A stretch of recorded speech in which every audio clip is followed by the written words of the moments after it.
when the LeBlanc blind comes out. Yeah, I'm so excited. You're in too wrong one. deep. That's the one I wanted. There we go. As Kerberos might find himself. Oh, that's very early on. Okay. Now, thank you so much for bringing up Buckland's champion pool. Because in spring, he would have Yasuo, LeBlanc, and Akali. Sure. And the rest have been added through the split. The control mages, the pushing mages. The Zoe is one of his biggest picks, both in spring and summer. And of course, adding up the Ari over in summer, who has been flavor of the month a little bit for this particular year. But you see how all of his champions right here, most of them, want to take the 1v1 into you. They want to have the clutch plays. They want to find you in a side and they want to kill. They want to dive into the backline, assassinate the carry. And game number 1, he did this fantastically well on the Akali. Yeah. Game number 2, he was shut down on his Yone instantly. Game number 3, I can't say that I remember him. It was very quiet, and that's something for this is a player who we have had up right there with the likes of Tempters, potentially our best mid laner in the league, an MVP candidate even. And this series against a complete rookie in Roshku, a player who, let's remind people, had yet to get a win in the NLC till this series. He's not managed to get the dominance we were hoping for as Venza starts the level 1 out pretty well as both Stend and FGG once again play this Nautilus-Rakan matchup where they dodge each other's skill shots at level 1. Now, something very crucial on the map. It has been all about the man on your screens right now. The man with the wine who's dancing with his belly is Balkrais. It's about his Gangplank in game number 3. It was about his back-to-back Jax games in games 1 and 2.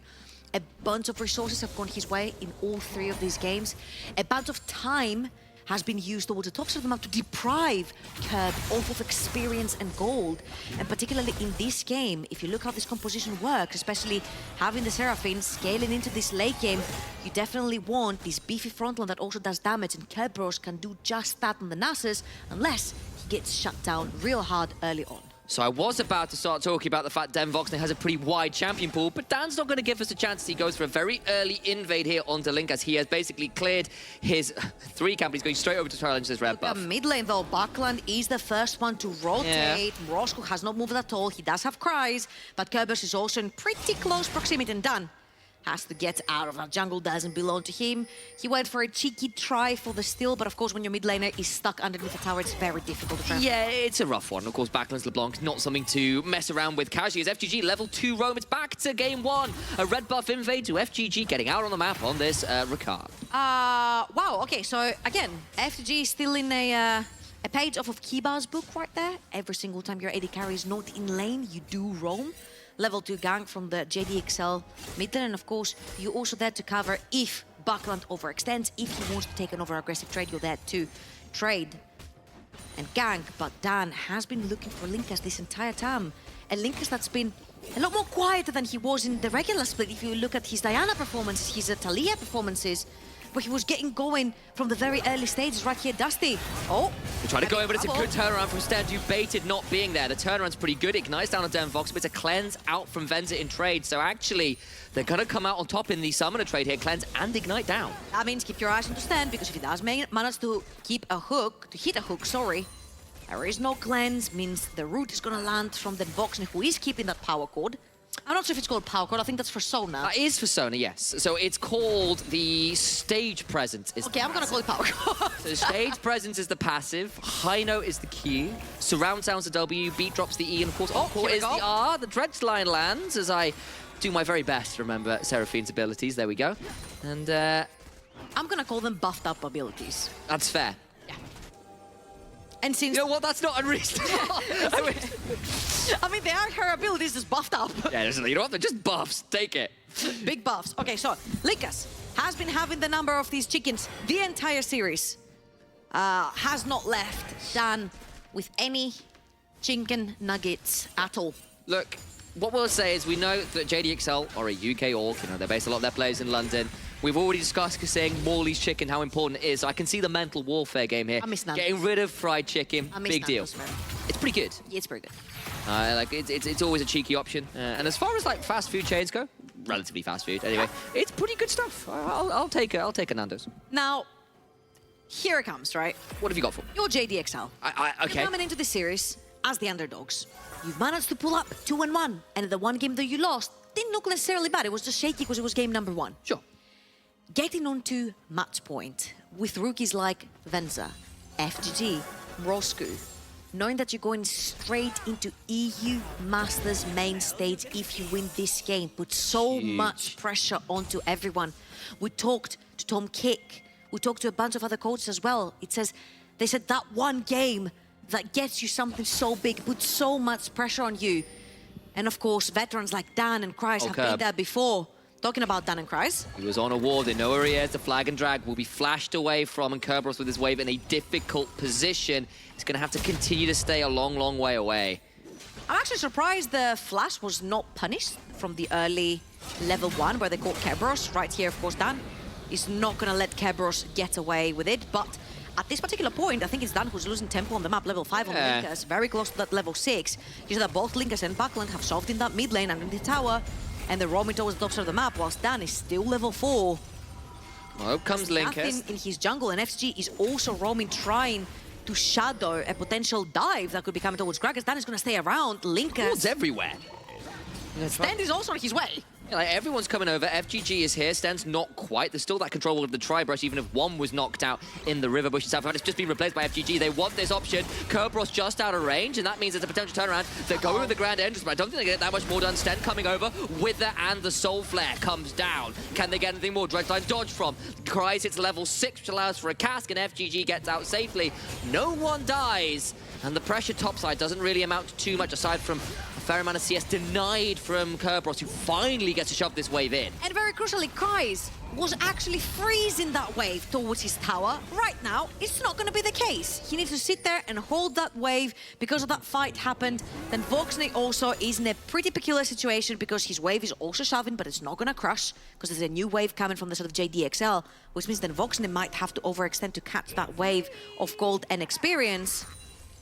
And so far, we've seen a bunch of summoners being burnt out, but hasn't necessarily net into a kill or into an objective, yet. I want to really praise Dan as well, who's picked this Jarvan now in all of the wins, and the Jarvan has looked pretty damn phenomenal. We know it's been rising in priority, but the fact that you can basically, it feels like you can draft it into whatever comp you want right now, and Dan's able to find massive lockdowns onto key targets, really shut down Den Voxney's Aphelios in particular when he's been playing it, has been critical to their success. I need to see what he can get done again on the Jarvan, who thus far hasn't made the impact he had in the last couple games. And talking about this is a LeBlanc that needs to pop off in this particular game. Because if you look at all the damage that's coming in from sort of Dusty, it's very consistent damage, but it's not a lot of bursty damage. And it's not a lot of damage for that matter either. You've got a Nasus that needs to scale into the late game. You've got a Seraphine that needs a bunch of items. Who's there to burst targets that have been left low? Buckland. Who's there to poke targets out of a team fight? Buckland. Talking about a team fight though, Kerberos has joined this one with about 10% of his HP bar. Yes, he has his ultimate. There it goes, the Fury of the South. It's another massive cataclysm! Good God almighty, but it's not going to matter because Dan's already dead. What about the turnaround from Mirage, who's stolen the ultimate of that Nasus? Trying to live best he can, but the Fury of the Sands is just not enough as the Sands of Time run out instead. That was a Oh, he's still going, Backland. versus 5 for JDXL. I don't know what world they thought they could win that with then Voxney obviously having that ultimate ready and available. Huge, whoopsie, big overextend, instant punishment from Dusty right there. And if you look at where the kills went to, the Zinzan, the LeBlanc, the mid-jungle duo from the Dusty. Let's look at this again, because Dan gets caught. He gets bursted down instantly and instantly killed. And by the time Roscu is in, look at all the healing, look at all the shielding, look at all the beefy HP bars from the Dusty that do not go down. Let me tell you what, Venzer wasn't there, Crash wasn't there. That was a 3 versus 5, where FG did not even have ultimate to try and assist. I saw that Cataclysm and went, damn, Dan's got it again, and then I just didn't realize the Backland was going to murder everybody. This is the funny thing. It's like, you see the Jarvan getting a 5-man ult, and you're like, where's the team? Yeah. You're like, who's there to do the damage? Oh, dear, yeah, no, exactly that. And then even then, you saw Den Voxney throw that ultimate across top of him. It's like, well, you're actually trapped in here with me now. It's a stage set up lovingly an ambulance, for the but not for me. Exactly. And of course, that gets the kills in the right places. Dan still just gets to return to the Herald, though, and secure it for JDXL regardless. Link also traded out for Dragon's 2. It's still an objective for an objective trade. And Dusty feel pretty okay about that for now. Backland with the additional gold and, of course, the advantage that LeBlanc can get early on in this matchup, trying to leverage it best they can. Honestly, after he landed that chain in the mid lane, after the fight afterwards, I thought he'd keep going onto the Twitch even. Very true. There is a teleport. I think there's a Seraphine. Yes, it's Seraphine. Yes, what it is. Top side of the map. They might actually catch Cries off guard. Dan has pinged top side of the map as well. Kerberos does have his ultimate up and available. Then Voxen not quiet. And Kerberos has been knocked back. Kerber's been knocked back, but here comes Den Vox. They're going to try and trade this one out. There's the ultimate Fury of the Sands is popped, and Kerbal heal up just fine. So it's an ult for an ult trade, and Den Vox, he teleports afraid of the gank, and probably rightly so. JDXL backed off there thinking that Stend is probably around and that then Voxen had ult. None of these were true statements, but he definitely do not want to overextend.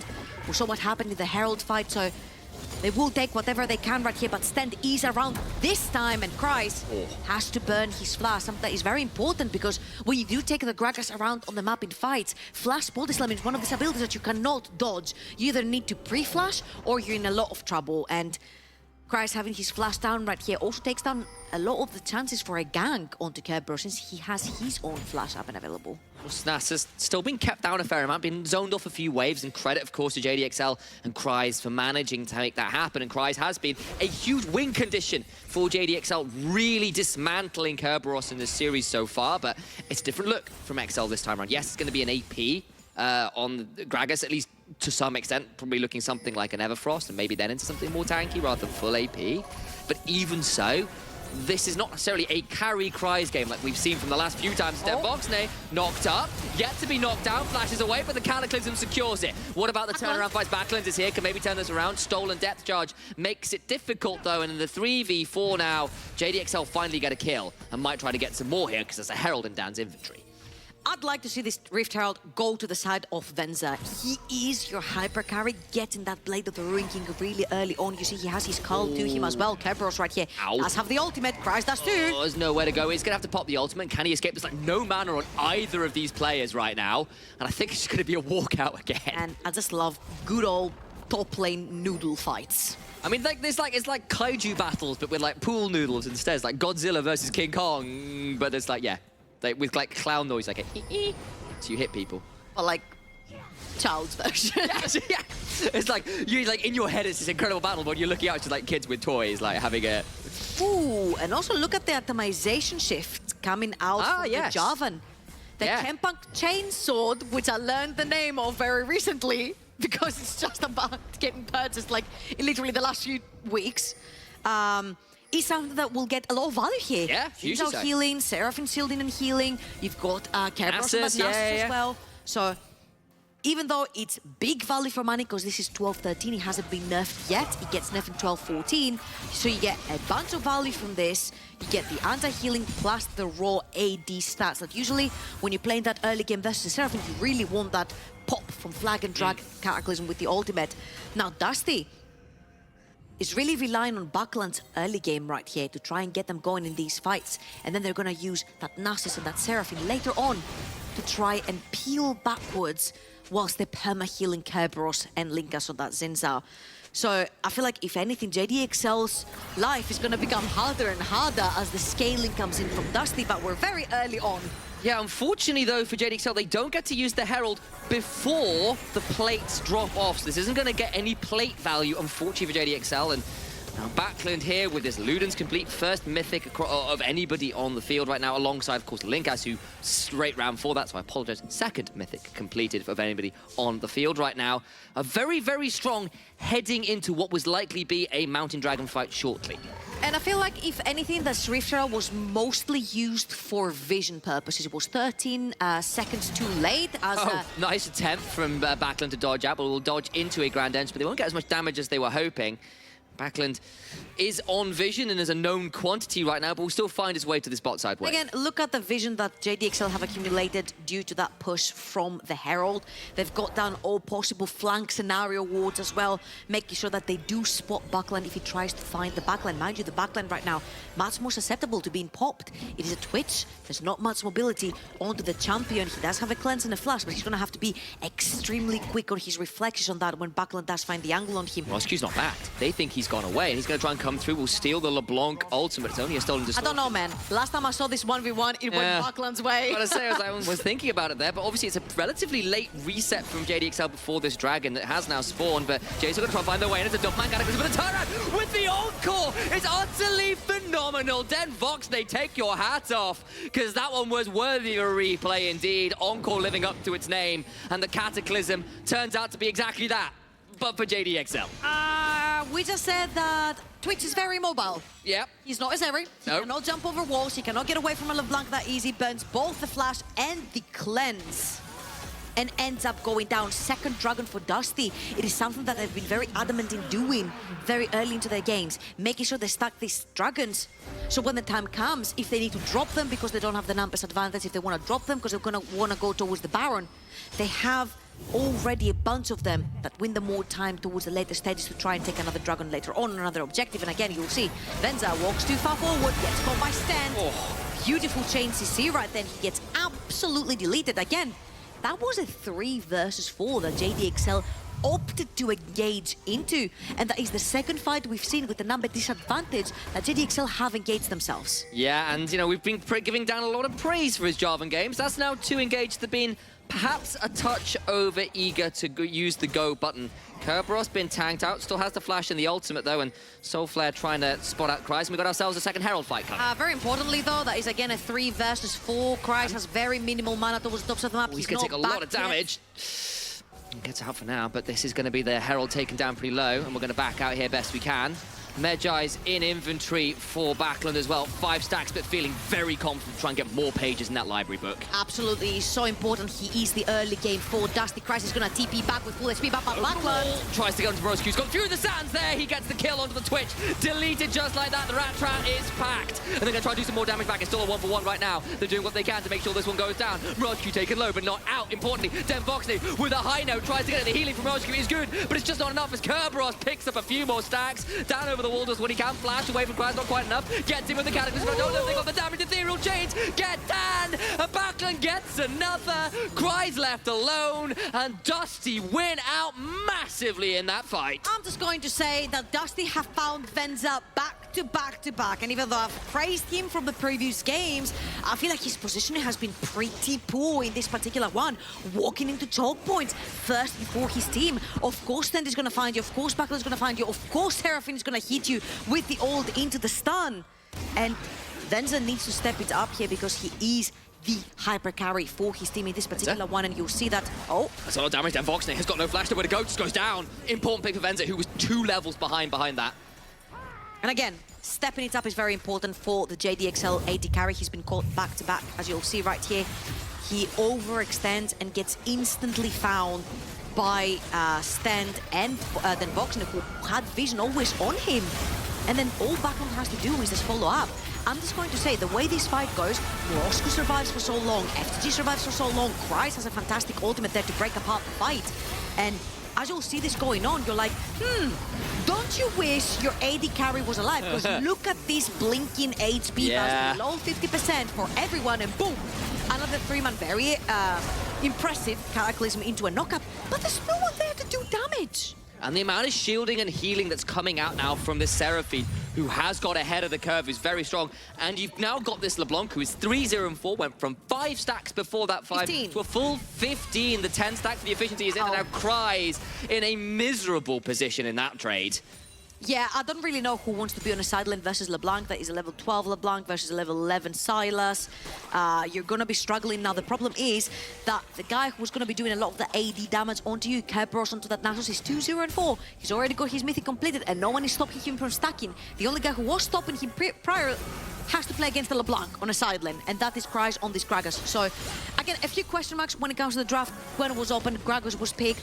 I think a lot of the fear from JDXL was maybe on a Fiora or a Camille coming out from Kerb right here, but something even more scarier that's going to come to haunt them, the Nasus right here. Also flash out of Backland there because his distortion runs out, so well played from Kreis to at least get that.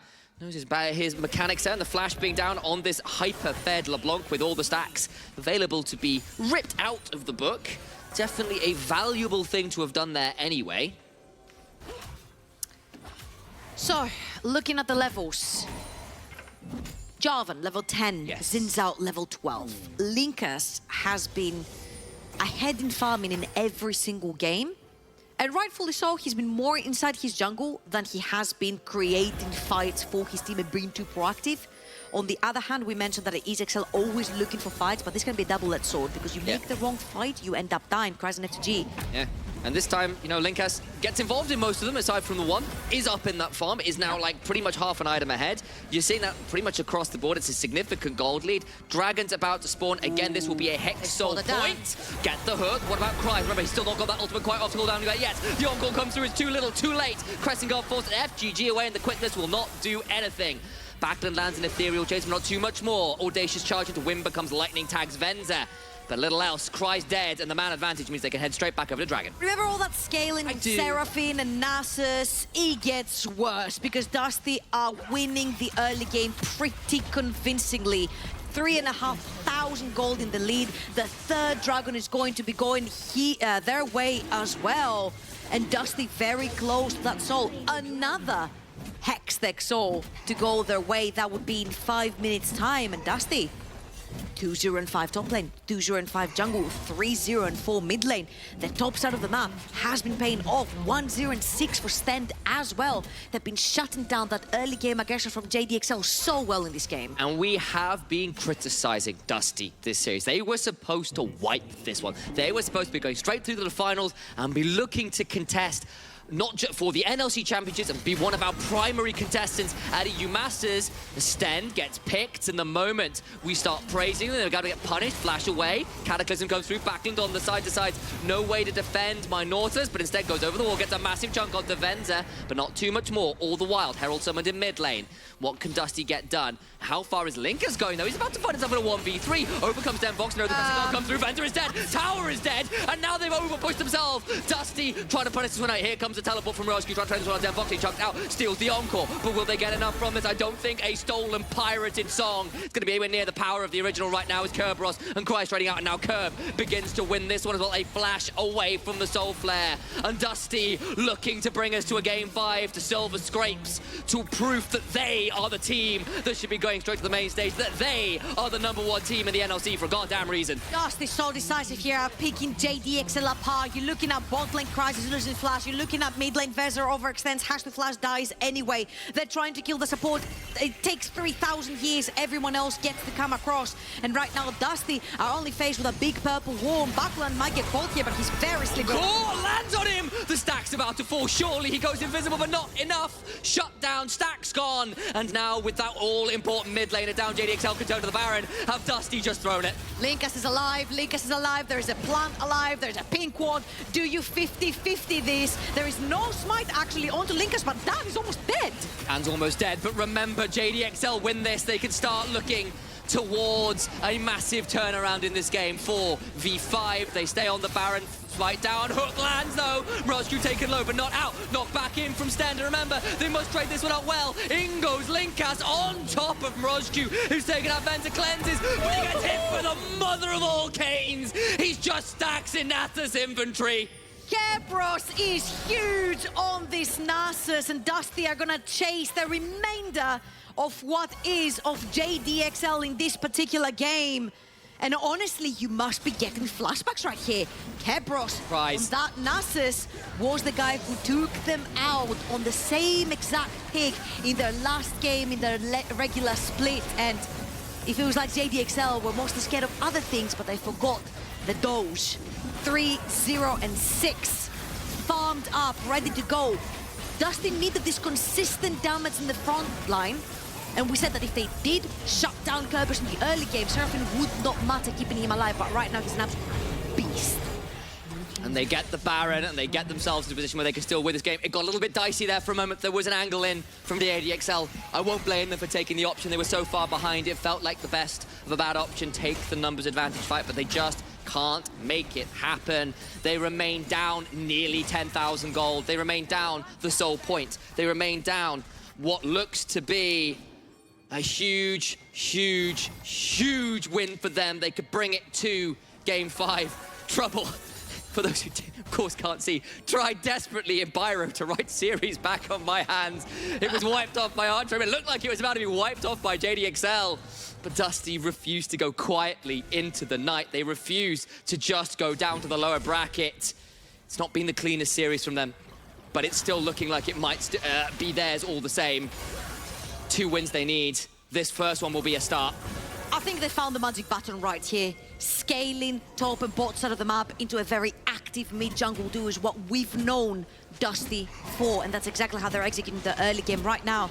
Of course, we're talking like the game is over because Dusty are about 10,000 gold ahead. Feels like it is. It's an ever-scaling composition. It's so difficult for JDXL. They're going to have to find an angle. They're going to have to find a way.